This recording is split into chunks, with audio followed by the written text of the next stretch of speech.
नमस्कार दोस्तों। आज का हमारा जो टॉपिक है वो ये है कि क्यों किसी पुरुष का अंदर उनका प्राइवेट पार्ट का जो साइज है वो छोटा हो जाता है, वो सिकुड़ जाता है, वो रिट्रैक्ट हो जाता है, वो क्यों होता है, इसके पीछे क्या कारण है। मेरे पास बहुत सारे पेशेंट आकर ये कहते हैं कि डॉक्टर साहब, मेरा प्राइवेट पार्ट का साइज जो पहले हुआ करता था अब वो नहीं रहा, वो अब छोटा हो गया, उसमें सिकुड़न आ गया है। ऐसा क्यों होता है और इसको ठीक करने के लिए हमें क्या करना चाहिए, कौन सी मेडिसिन खाना चाहिए, कौन सी टेस्ट करवाना चाहिए। तो सबसे पहले ये बात जानना बेहद जरूरी है कि आखिरकार ऐसा प्रॉब्लम क्यों किसी पुरुष का अंदर उत्पन्न होता है, इसके पीछे क्या कारण है। तो जो मोटी मोटी तौर पे तीन चार जो रीजंस जो मैं जानता हूँ, जो कि साइंस भी बोलती है, वो ये है कि नंबर वन जो इसका कॉज है वो है ठंड। विंटर के महीनों में आप लोग देखे होंगे या फिर बहुत पेशेंट को ये कहते हुए सुने होंगे कि डॉक्टर साहब विंटर के महीनों में ये सिकुड़ जाती है। तो विंटर के महीनों में इसलिए होता है क्योंकि ठंड के दौरान जो हमारी बॉडी के अंदर जो आर्टरीज है वो सिकुड़ जाती है, उसमें वैसो कंस्ट्रिक्शन होता है, इसीलिए ये चीज़ देखने को मिलता है, जो कि पूरी तरह नॉर्मल है। इसको लेकर टेंशन करने की कोई बात नहीं है और ये ऑटोमेटिक सही भी हो जाता है। लेकिन प्रॉब्लम तब आता है जब आप देखते हैं कि आपका इरेक्शन पूरी तरह ठीक से नहीं आ रहा है।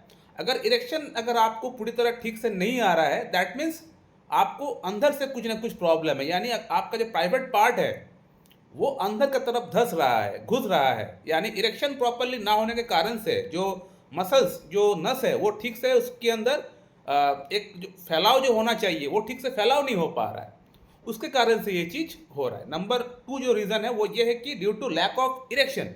इरेक्शन अगर ठीक से नहीं आएगा तो आपका प्राइवेट पार्ट की जो मसल्स है वो ठीक से फैल नहीं पाएगा, एक्सपैंड नहीं कर पाएगा अपने आप को। एक्सपैंड अगर नहीं कर पाएगा तो आपको अपना प्राइवेट पार्ट आपको छोटा दिखेगा। नंबर टू कॉज ये हो गया।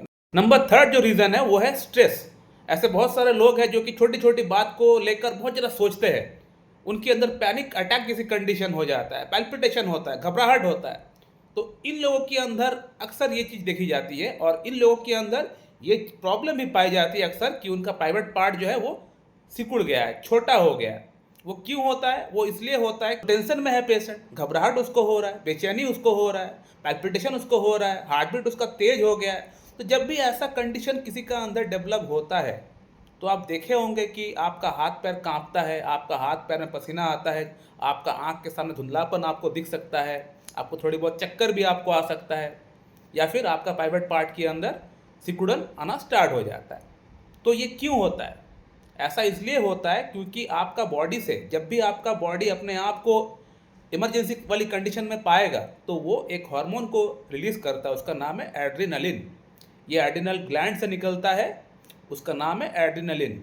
ये इसका काम ही है कि इमरजेंसी वाली कंडीशन में जो बॉडी की मेन ऑर्गन्स है, जैसे कि हार्ट हो गया, ब्रेन हो गया, इसमें ज़्यादा से ज़्यादा मात्रा में ब्लड सप्लाई कराओ और ऑक्सीजन भेजो। तो ये क्या करेगी, आपका जननांग से, आपका पैर से, आपका हाथ से ब्लड को जल्द से जल्द खींचेगी, खींच कर हार्ट को सप्लाई करेगी और ब्रेन को सप्लाई करेगी, ताकि इमरजेंसी वाला जो कंडीशन है वो टहल जाए पहले। और तभी आपको एहसास हो सकता है कि आपका प्राइवेट पार्ट के अंदर सिकुड़न आना स्टार्ट हो चुका है, जो कि ये भी नॉर्मल है। और एक कंडीशन है आपका टेस्टोस्टेरोन। आपका जो टेस्टोस्टेरोन है वो लो हो चुका है। अगर टेस्टोस्टेरोन अगर आपका लो रहेगा तो आपका बॉडी के अंदर जो आपका प्राइवेट पार्ट की जो मसल्स है उसमें ठीक से फैलाव नहीं आ पाएगा, उसका जो ग्रोथ जैसे होना चाहिए, जैसे एक्सपेंशन होना चाहिए इरेक्शन के दौरान, वो ठीक से नहीं हो पाएगा और वो कहीं ना कहीं वो दब जाएगा। तो ये और एक बहुत बड़ा कारण है। इसके अलावा बहुत सारे पेशेंट का अंदर जो टमी वाली जो रीजन है वहाँ पे फैट का डिपोजिशन बढ़ जाता है। अगर फैट का डिपोजिशन वहाँ अगर बढ़ेगा तो जाहिर सी बात है आपका प्राइवेट पार्ट का जो साइज है वो दिन पर दिन छोटा हो जाएगा या फिर आपको छोटा लगने लगेगा, क्योंकि फैट का मात्रा वहाँ पर बढ़ रहा है। तो ये और एक बड़ी कारण है। अब बात करते हैं कि इन प्रॉब्लम्स को कैसे ठीक कर सकते हैं।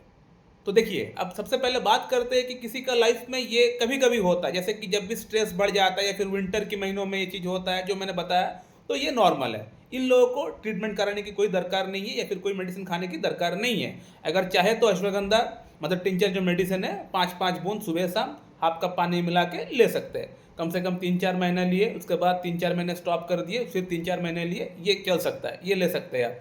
अब जिन लोगों को असल में प्रॉब्लम है, जैसे कि किसी का अगर वहाँ पे फैट का डिपोजिशन बहुत ज़्यादा है, या फिर टेस्टोस्टेरोन की लेवल में कमी है, या फिर इरेक्शन ठीक से नहीं आता है। इरेक्शन अगर ठीक से नहीं आता मतलब टेस्टोस्टेरोन की कमी है, ये भी दोनों बात सेम ही हो गया घूम फिर के। तो टेस्टोस्टेरोन की कमी आपको दिख रहा है, आपने रिपोर्ट कराया, आपने देखा कि वहाँ पे कमी आपको दिख रहा है, और साथ ही साथ आपका फैट का डिपोजिशन वहाँ पे बहुत ज़्यादा हो चुका है। तो इन दोनों कंडीशंस के अंदर आपको ट्रीटमेंट कराना पड़ेगा। तो ट्रीटमेंट क्या है? ट्रीटमेंट बेसिकली बहुत लोग आपको बोलेंगे कि मेरा बनाया हुआ ये टैबलेट ले लो, मेरा बनाया हुआ ये जेल ले लो, मेरा बनाया हुआ ये ऑयल ले लो। मैं आपको एक बात एकदम क्लियरली बोल रहा हूँ, आप दुनिया में कोई भी बना हुआ कोई भी ऑयल ले लीजिए, तेल ले लीजिए, चूरन ले लीजिए, लाख रुपया आप लगा दीजिए अपना इस पर्टिकुलर प्रॉब्लम को ठीक करने के लिए, आपका प्रॉब्लम ज़िंदगी में ठीक नहीं होगा। जब तक आप एक अच्छी क्लासिकल होम्योपैथिक डॉक्टर के पास से जाकर आप ट्रीटमेंट नहीं कराएंगे, तब तक आपका ये प्रॉब्लम ठीक नहीं हो सकता है।